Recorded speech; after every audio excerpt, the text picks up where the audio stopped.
Competition's fierce. Marketing's more important than ever. Your reputation, your business practice and ethics is huge. People make a conscious decision to buy your beer over buying 50 other beers that could be very close to the same style or quality. And so you really have to work the extra mile here. And what we're seeing is these brewers that maybe over-leverage themselves in anticipation of, huge growth nationwide. That didn't really happen for a lot of people. And so it kind of just, everything kind of ground to a slow halt. While the beer is better than ever, the industry is not necessarily in as many small or regional breweries baskets. It's now spread out between, a couple hundred people. You're fighting for turf that's 2 blocks long, not states, You have these neighborhood, true neighborhood breweries. I get what you're saying, because that's what it is kind of like in Denver. You now see, where a few years ago they were mainly just breweries in, the Rhino District and things like that. Or industrial zones. Yeah. But now you're seeing them in the neighborhood. So, it's going to be your neighborhood bar, but it's your brewery. Which is the way it used to be before Prohibition. And that's the best. Shout out to our friends from the 19-teens. Yeah, shout out to the 19-teens if you're listening. Yeah. We love you. Yeah. And you won't even know what beer tastes like now because it's juicy. It's kind of like the weed game. It's changed. It's not seeds and stems anymore. There's a little bit more to it. Yeah, weed in the 1915 probably wasn't too great either. Before Prohibition started, there was breweries on every corner. Refrigeration wasn't a big deal. Without refrigeration, you couldn't keep beer fresh for very long. So all you could do is wheel it down the street and you had to sell it. So, the good old days. Yeah, we're trying to get back to that. That's where the industry is going. And you're going to see less of these big regional craft powerhouses that have, 15 to 35 states. That's just not as much of a, plan for growth as it used to be. Yeah. You've seen a lot of people get in trouble. People are still doing it well out there, and good for them. That's great. That's the hardest thing to do. But it used to be, we're going to be the next New Belgium. We're going to be the next Odell's or Avery's even.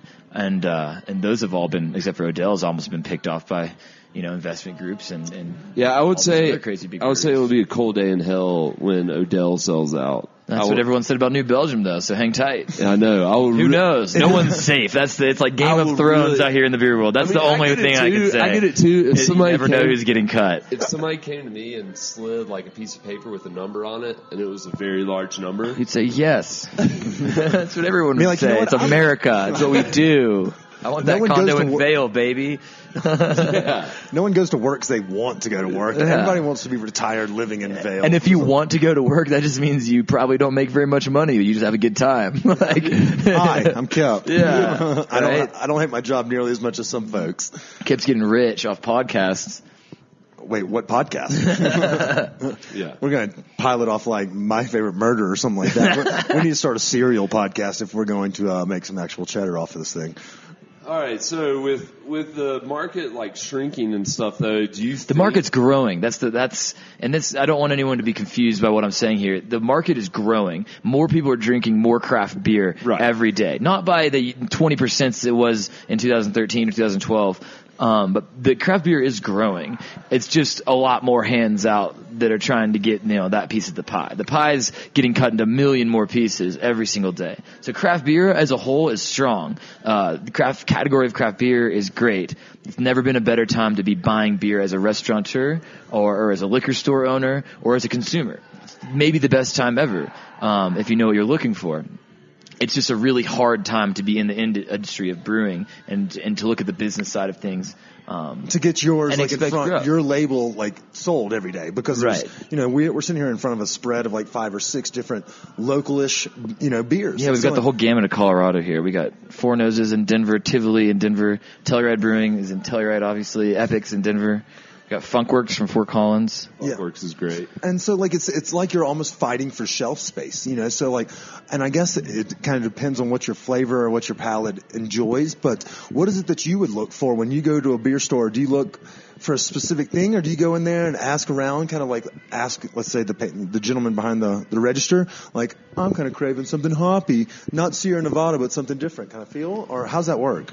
So when I walk into a store, at this point, and I know a lot of people in the industry are the same way. I still love IPAs. I still love all these big, crazy styles of beer that are coming out. But a lot of people in the industry are going right back to Pilsner, lagers of any sort, really. These smoother, cleaner, easier drinking beers. We're seeing trends in the industry towards that, but obviously, IPAs aren't slowing down anytime soon. So it seems like they've almost even broadened their category. There's 75 different kind of 15 different IPAs. It's its own. It was literally Sierra Nevada is all you could get in Starkville, Mississippi when we were in college, and it was hot. Right. But it's changed dramatically, and it was kind of like what you were just saying. There's more people getting a slice of the pie, or trying to get a slice. Yeah. And IPA is doing their thing, but I think people in the industry, people who sample a lot of products a lot, they're going to get the Hellas lagers, these lighter styles. And you see the hop profiles in these lagers are pretty cool too. Why they don't have this bitterness or fruity aspects of these IPAs, it still exists in an earthy or, floral way. And I think that's super important to easy drinking beers. And I think that breweries now are doing that better than ever too. So when I'm going into a store, I'm usually looking for, some type of local, whatever that may be, Pilsner, lager. So not Budweiser? Oh no, I don't drink too much Bud. Not shout out to Bud. Is that your sponsor? Hope not. No, our sponsor is Live Nation. But that does remind me, y'all, we are ending our 2020, our 2019 is 20 years of Fillmore Denver fun, and we've had a gauntlet in December. But it doesn't stop there. In January, we have a slew of shows as well. Go over to livenation.com, check out the Fillmore Denver, get those tickets, and if there is a promo code, use Stolen d'Appetit. Maybe it'll do something. Maybe it doesn't. Who knows? Depends on when this episode drops. Doesn't hurt for trying. Yeah, A for effort. Yeah. That was a great segue by me. We can get back on beer now. So, yeah, well, so I also like the Hellas type lagers, the Pilsners and stuff. But I found a lot of craft breweries may not do them because they are hard to do. Pilsner and lagers are fucking hard to really make. Your flaws show as a brewer. You can't cover it up with some fruit or, an extra hop addition. See, and I think that's what's kind of alienated a couple people with this IPA, just wave, the lactose and, milkshake IPAs. And I don't know, it just seems to me sometimes, even I get kind of frustrated with it. I'm just maybe a goddamn IPA, or just a solid beer. Right. And I'll try them every now and then, but I don't know what the deal is. The consumer is fickle out there and will buy anything that's new. And I think that's ultimately to the detriment of the craft beer industry, in that it gives less of a credence to these well-crafted standby beers that are made day in, day out the same way. But yeah, I'm also kind of a hater on my own industry sometimes. Maybe it's because I don't like what I see though. I don't know. I mean, we're haters on. I'm back on Pilsner. I'm give me all your Pilsner, man. And people will want 15 different IPAs in a 15 pack. They want to buy a sampler pack that's got 12 different beers in it. That is a good point. Sampler packs used to be for bulk purchases. Now they're for varietal. You want 15 different beers, you get a sampler pack. Yeah, and I feel like Avery and them, New Belgium, I think, is one of those. But it kind of that's how I tasted the Blue Paddle. It was because it was in one of those sample packs. Great beer, not made anymore, I don't think. Do they not? I don't think so. See, I only drink red wine, so we're going to dive into wine. But Chris is definitely the beer guy. But that's kind of those variety packs. And I'm not a porter or a port or a stout guy, like the graham cracker shit and all that jazz. That may be Avery or something. I don't know. But that's how you tasted the other ones, That was Great Divide is graham cracker, I think. I think Denver Beer Company. Yeah, that's right. Shout out DBC. I do fuck with the Princess Yum Yums. I'm not scared. Who doesn't? I mean, that's a delicious Kolsch. Ex-girlfriend got me hooked on those. That name remains nameless. But yeah, okay, so we do want to dive a little bit in that. I want to ask you a question, and then you tell me, let's say that someone is a Budweiser drinker. Yeah. What would you recommend to get them off that mass beer? What would you say would pair for that one? It's all the same styles I was just telling you that I like. Those light drinking Pilsners, lagers, there's a lot more flavor, but it's just as easy drinking as a Budweiser. And what Budweiser does correctly is that they make this amazingly popular product in mass quantities consistently. And that's really hard to do. Like we were talking about, lagers are hard to make, especially with consistency.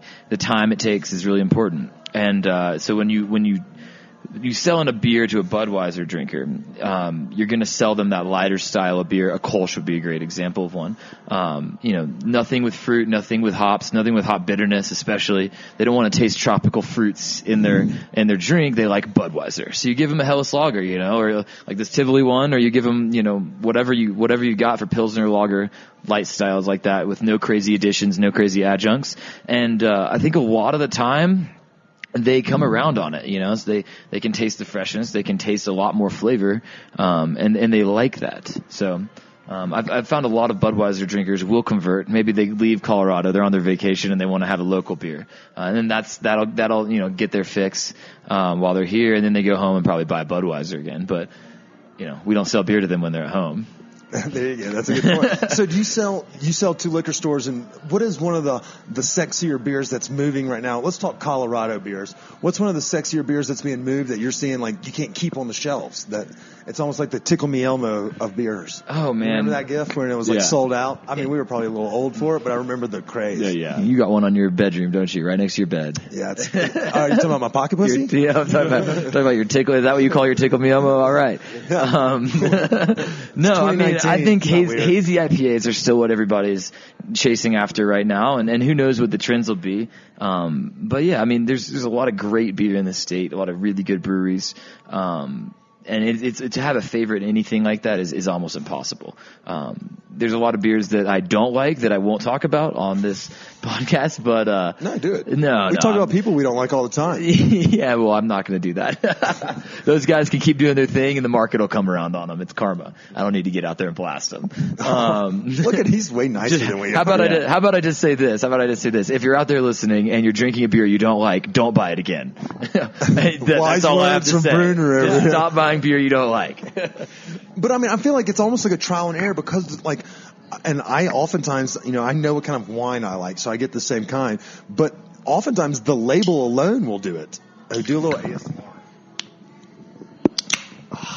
That's where the flavor is. That's a Budweiser commercial right there. Yeah, but instead we're promoting local business. This is Tivoli, which you can actually, they're based out of Denver right next to Metro State University off Spear. Yep. For those that are curious. Pre-game your Pepsi Center if you like the Nuggets. We're Avalanche guys here. If you like the Avalanche, just as good. Good save. Yeah, Tivoli's right there. Yeah. Okay, so we've talked, look, you mentioned hazy IPA. I feel like it's almost like a termite that it's, or a bed bug, like it's everywhere. It was an East Coast thing. And now it's on every goddamn chalkboard and every run-of-the-mill goddamn brewery. And I feel like you can't even just get the good old-fashioned IPAs anymore. It's like it's everyone's hard. trying to or at least zig. they need to be labeled. They need to be labeled. If someone orders an IPA at a restaurant, my girlfriend does this. She orders an IPA and Sweet brag. Sometimes it comes, I've got a girlfriend. Sick. Sometimes she orders an IPA and they bring her a hazy IPA. And it's not exactly what you want. It's a totally different beer from a, West Coast IPA or a double. You wouldn't order an IPA and get a double IPA and be okay with it, would you? No. You get an IPA that's 9% alcohol and massively hopped. You're going to be like, I wanted an IPA. This is a double. Same thing with hazy. Hazy deserves its own spot on the menu, and it's massively popular. Why is it so popular? Because it's easy drinking. It's approachable. It doesn't take as long as a lager to make. You can cover up some brewing, mishaps with just more dry hopping, and it sounds cool. Everyone triple dry hopped, double dry hopped, everything's dry hopped to shit. So what is I don't know what that means. Dry hopping is basically when right before your beer's finished fermenting, you just toss a bunch of hops into the fermenter with this beer and let it sit in there. Like steep it basically like you would with tea. What a lazy way to go about it. No, it's a great way. It's actually the most amazing, probably the most amazing American real addition to beer. Not that people have been doing it worldwide, but America has really turned to mass market.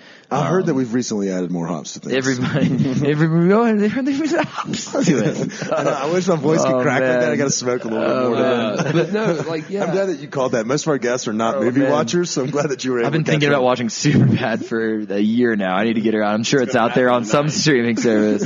After Billy Strings. So, the funny thing is, hazy IPAs, I enjoy them from time to time, but some of them can get a little far out there. But as long as they're, kind of focused and balanced and there's not too much flavors in there, I can do one every now and then. Right, and that's the beauty of them, is that it's hard to dislike all of them or any of them because they're all so very similar. And that's the key to their success. Also, a lot of people find a niche in craft beer, and that niche, it's really easy to say, what's your freshest, haziest beer? And that sounds so cool to people, you know? It sounds, yo, dude, like, let me get the haziest thing you got, you know? It's like, but what you would. If I hear someone say that, I'm going to just laugh at them and then video them, put them on our fucking The industry website. went through this before already, though, in cycles. West Coast IPAs, people used to say, give me the biggest, bitterest beer you got, you know? Let me see a 10% IPA that I can't taste anything for an hour after I take one sip. You know, that was where we were 5, 6